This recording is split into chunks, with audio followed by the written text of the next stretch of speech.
I presume you're here in order to learn of magecraft.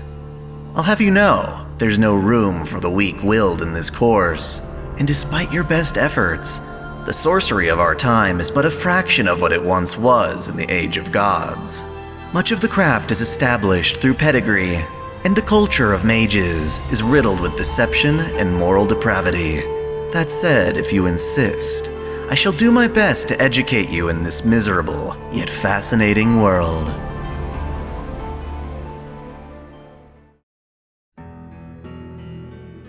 In our previous lesson, I spoke of curses and their many applications. Of all types of magecraft, curses may be the most contextual and diverse, coming in forms that bring benefit or detriment to both their users and targets. In that regard, curses are akin to magical contracts, and as it turns out, one such form of curse is essentially just that. Of course, I speak of the Gesh, a curse that conditionally binds people according to rules laid out beforehand. Essentially, a Gesh is either an agreement made between two parties that restricts one's actions, or a forced condition placed upon one party by another. Think of them like self-imposed limiters or bindings, or if you'd prefer, weaker forms of command spells for servants.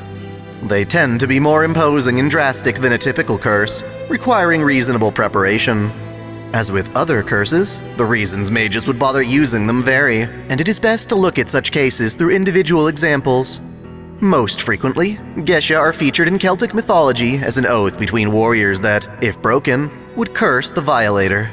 Specifically, Gesha frequently occur within legends of the Ulster cycle. During this time, the Ulster king Crowhor, in a fit of lust, planned to marry the fair maiden Deirdre when she was merely a child, despite a prophecy declaring that doing so would bring peril to his kingdom. Deirdre, not wanting to wed a man old enough to be his father, instead fell in love with Noisha of the Red Branch Knights. Defying the king, Deirdre placed a gash upon Noisha, compelling him to elope with her. Crowhor's uncle Fergus, while escorting the happy couple back to Ulster as a sign of peace, was compelled by one of his own Gesha, a vow to never refuse a feast. This was, in fact, a ploy by Crowhor to lower Noisha's guard and steal back Deirdre. By taking advantage of Fergus's Gesh and betraying his people's trust, Crowhor lost the loyalty of many brave warriors who joined Ulster's enemy, Connacht. When Connacht invaded Ulster during the cattle raid of Cooley, Fergus finally had his chance to slay Crowhor, but lost the opportunity when his former pupil, Cuchulainn, opposed him. Understanding Fergus's rage, Cuchulainn formed a Gesh with his mentor that would force him to either stand down or immediately lose to Fergus's weapon Calad Bolg should they ever have a rematch. Effectively, it was a warrior's promise not to interfere again. Even so, Cuchulainn had his hands full fighting against Connacht and its queen Maeve. While not technically a Gesh, the warriors of Ulster suffered from a different yet equally devastating curse. Crowhor's degeneracy brought about the curse when he forced a pregnant woman, Macha, to prove her speed in a race against his fastest horses. With her life on the line, Macha won by the length of her belly, but the strain caused her to give birth to 2 stillborn children. Resentful of all the Ulster warriors who refused to help her, she cursed them to suffer intense labor pains whenever they were most needed on the battlefield. Because of this, Cuchulainn, technically not born within Ulster's domain, was one of the only warriors able to stand up to Maeve's army. One could say that Gesha played a significant role in this war. One of these Gesha forced both armies to fight only one-on-one duels each day.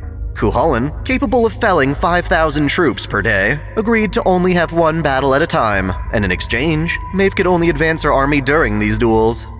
Tragically, Maeve was able to take advantage of Gesha to pin Cuchulainn into a corner. There are times when, in order to follow one Gesh, another must be broken. Such is the case when Cuchulainn has to either violate his Gesh of never eating dog meat, a pledge he made in recompense for killing a lord's dog, and his Gesh of never refusing food offered to him by a woman. In this case, a woman serving him dog meat is all it took to break one of his 2 Gesha, and as penance, he was deprived of his strength. Cunningly, or perhaps shamelessly, Maeve continued to turn Cuchulainn's Gesha against each other until he could no longer fight, meeting his defeat on the battlefield. In Celtic lore, Gesha tend to have ironic consequences. Before the cattle raid, for instance, Cuchulainn placed 3 Gesha on his unborn son Conla. This child was thus barred from turning back on a journey, resisting a fight, or giving his own name. Years later, Kolma encountered his own father, and because of the Gesha placed upon him, he could neither reveal his identity nor back out of a fatal duel. This forced him to fight his own father to the death, unable to clear up the misunderstanding. Due to the very same Gesha he imposed, Cuchulainn accidentally killed his own son. Celtic Gesha have also been found during the Fenian cycle, with the hero Diarmid I mentioned in our previous lesson. While the love spot on his face was a more traditional curse, his elopement with his Lord Finn McCool's fiancée Grania was compelled by a Gesh. Grania, falling for Diarmid after being cursed by the love spot, tried to attain this love by imposing upon him a Gesh to run away with her. Thus, Diarmid had little choice but to betray Finn, else he suffered the consequence of breaking Grania's Gesh. It was a complicated decision. While Diarmid valued loyalty above all else, he also admired Grania's conviction in throwing away her future and status to be with him. His forgiveness extended to Finn, even during his death. So far, I've been making it seem as though Gesha could be created by pretty much anyone, but beyond the realm of Celtic heroes and legends, their use spreads mainly to practiced mages.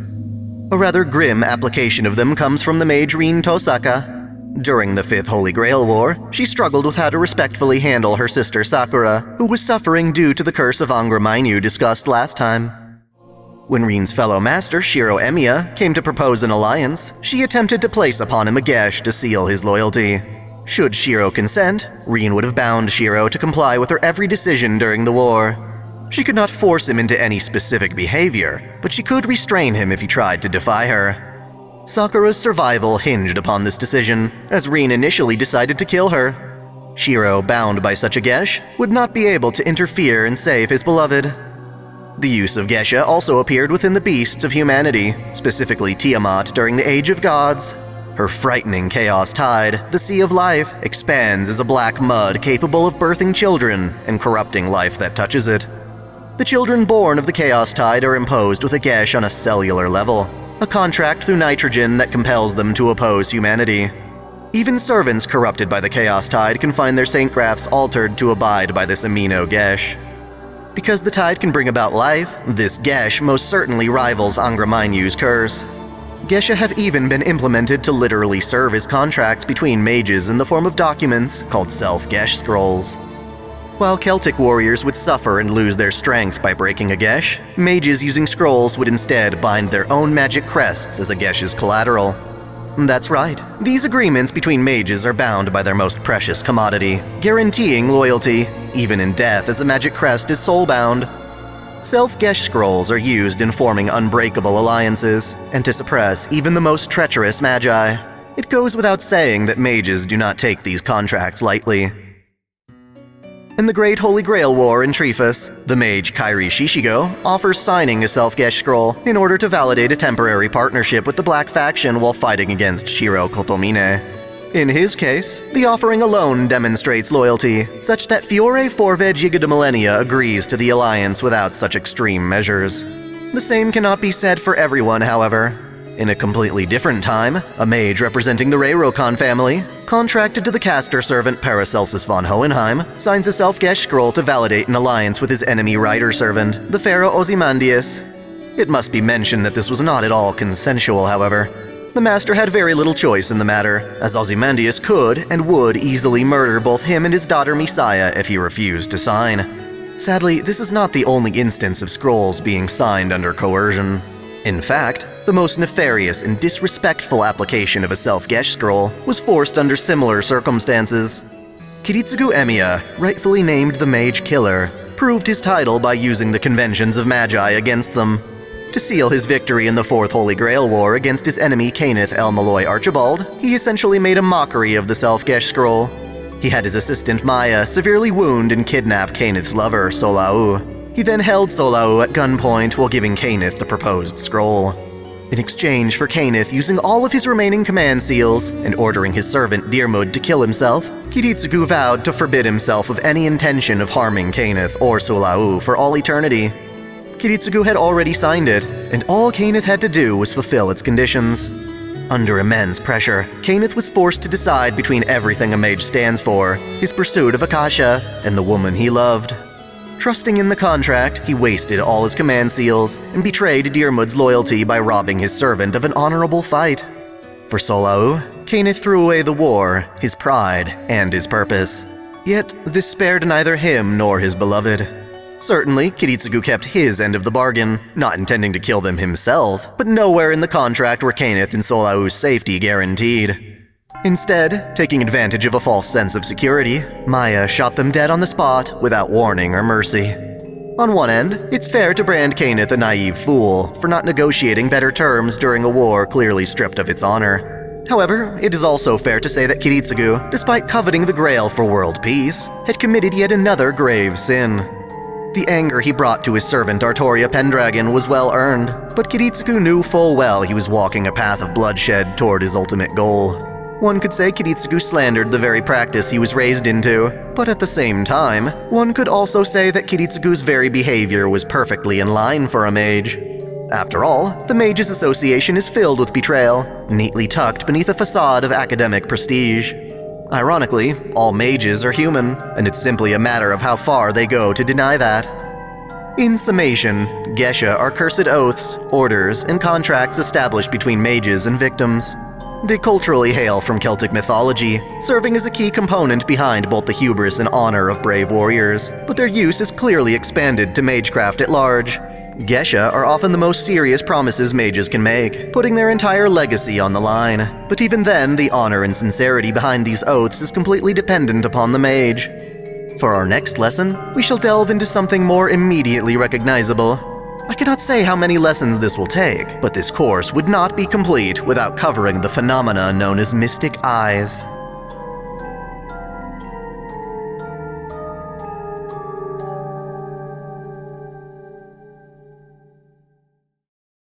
Thanks for watching. If you enjoy this channel, help me beat the algorithm by liking, commenting, and sharing the video, subscribing to Otaku Daikun, and, most of all, smashing that notification bell so you don't miss out on all of my anime discussion, lore, or Let's Play content.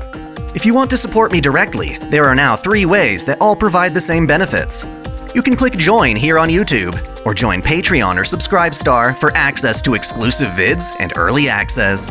As always, celebrate your fandom.